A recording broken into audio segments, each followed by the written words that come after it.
করতে পারি গণতান্ত্রিক পদ্ধতিতেও মিটিং মিছিল করাটাই গণতান্ত্রিক পদ্ধতি। ফলে সেই জায়গায় দাঁড়িয়ে আমরা সাংবাদিক বন্ধুদেরও বলবো, আপনারা কালকেও অমরপুরে একজন সাংবাদিক আক্রান্ত হয়েছে, সে রাস্তা খারাপ তার খবর দিচ্ছিল। আমরা সবাই আক্রান্ত, গণতন্ত্র আক্রান্ত, সাংবাদিক আক্রান্ত, রাজনৈতিক দল আক্রান্ত, সাধারণ মানুষ আক্রান্ত।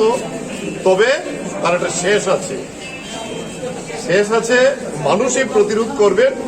মানুষ যেভাবে এখন প্রতিবাদী হচ্ছে এটাই আমাদের জন্য মঙ্গল। আমরা গণতান্ত্রিক পদ্ধতিতেই তার মোকাবেলা করে গিয়েছি। রাজ্যে আরক্ষা প্রশাসনকে এখন লেজুর ভিত্তি করার জন্য বাধ্য করা হচ্ছে। পুলিশ তার যে নিরপেক্ষ ভূমিকায় আসতে পারছে না। পুলিশ তার যে দায়িত্ব পালন করার কথা, আইন শৃঙ্খলা রক্ষা করার যে গুরু দায়িত্ব তাদের উপর, সেই দায়িত্ব তারা পালন করতে সম্পূর্ণভাবে ব্যর্থতার পরিচয় দিয়ে চলেছে। আজকে কয়েকটা ভাড়া করা গাড়ি নিয়ে যারা আন্দোলনকারীরা যায়, সেখানে পুলিশের সম্মুখেই এই গাড়িগুলিকে ভাঙচুর করা হয়েছে, প্রভূত ক্ষতি করা হয়েছে।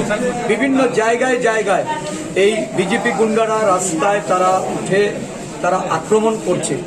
বারংবার এই এসডিপিও জিরানিয়া মহকুমা, সেখানকার পুলিশের দায়িত্বপ্রাপ্ত যারা অফিসাররা ছিল, তাদের সঙ্গে আমরা কথা বলেছি। তাদেরকে সম্পূর্ণ ঘটনা বিবরণগুলি আমরা জানিয়েছি। কোথায় কোথায় তারা জড়ো হয়ে এই ধরনের ঘটনা ঘটাচ্ছে সেইগুলিও আমরা বিস্তারিতভাবে বলেছি। কিন্তু পুলিশ কী কারণে উদাসীন আমরা জানতে পারিনি। পুলিশের ভূমিকা আজকে এই একটা শাসক দলকে এই ধরনের ন্যাক্কারজনক ঘটনা ঘটাতে তারা সাহায্যকারী হিসেবে ভূমিকা নিয়েছে। তাদের এই ধরনের যে প্রশাসনকে এইভাবে তারা একটা শাসক দলের দলীয় প্রশাসনে পরিণত করে যেভাবে আন্দোলনকে রুখে দেওয়ার যে প্রচেষ্টা, এই প্রচেষ্টার জন্য আমরা গভীর নিন্দা জানাই।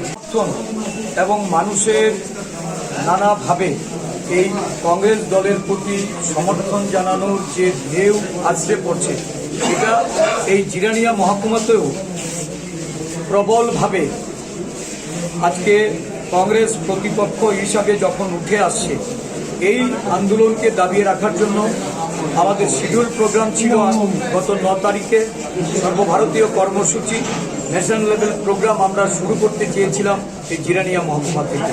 এবং 9 তারিখের ঘোষিত কর্মসূচি পুলিশের অনুরোধে আরক্ষা প্রশাসন আমাদের জানিয়েছে শাসক দলের কর্মসূচি 8, 9, 10 3 দিন ব্যাপী।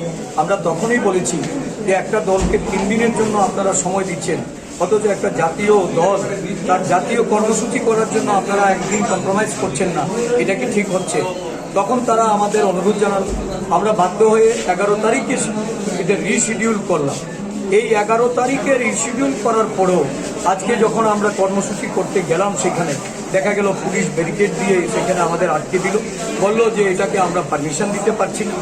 উল্টো দিকে শাসক দলের বিভিন্ন গুন্ডাদের ভিড় জমিয়ে সেখানে নানা রকম বিদ্রুপ আমাদের এই কর্মসূচি বানচাল করার জন্য দেখা গেল যে আরক্ষা প্রশাসন এবং শাসক দলের গুন্ডারা তারা যৌথভাবে একটা ষড়যন্ত্র তৈরি করলো। এই ষড়যন্ত্রে পড়ে আমাদের সাধারণ মহিলা কর্মীরা, আমাদের সাধারণ যে বিভিন্ন অঞ্চল থেকে যারা এসছি কর্মীরা, তারা নানাভাবে আক্রান্ত হয়েছে। তাদেরকে মারধর করা হয়েছে, গাড়ি ভাঙচুর করা হয়েছে। আমরা ভাড়া করা গাড়ি যেগুলি নিয়ে গিয়েছিলাম সেই গাড়িগুলিকেও ভেঙে দিয়েছে।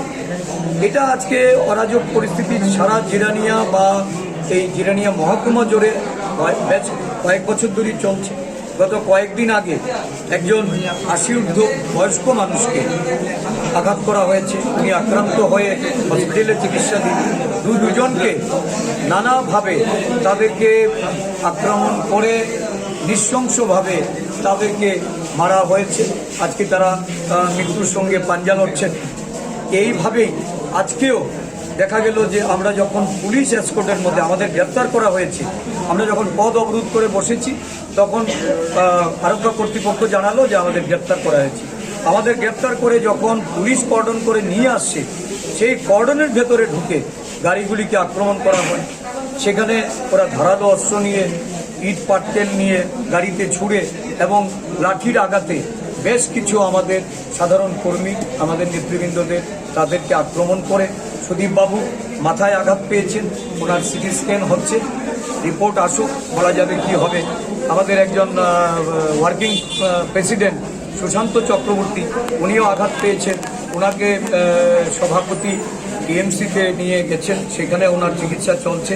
আরও অনেক বেশ কিছু কর্মীরা যারা পুলিশি হেফাজতে আছে, তাদের মধ্যেও অনেকে আহত হয়েছেন, তাদের চিকিৎসা চলছে। পুলিশ গ্রাউন্ডে তারা আছেন। আমার কাছে যতদূর খবর আছে, এই ঘটনায় অল্প বিস্তর প্রায় 11 জনের মতো আহত হয়েছে। তো আমরা খোঁজখবর নিচ্ছি এবং বিস্তারিতভাবে পরবর্তী সময়ে আমরা জানাবো।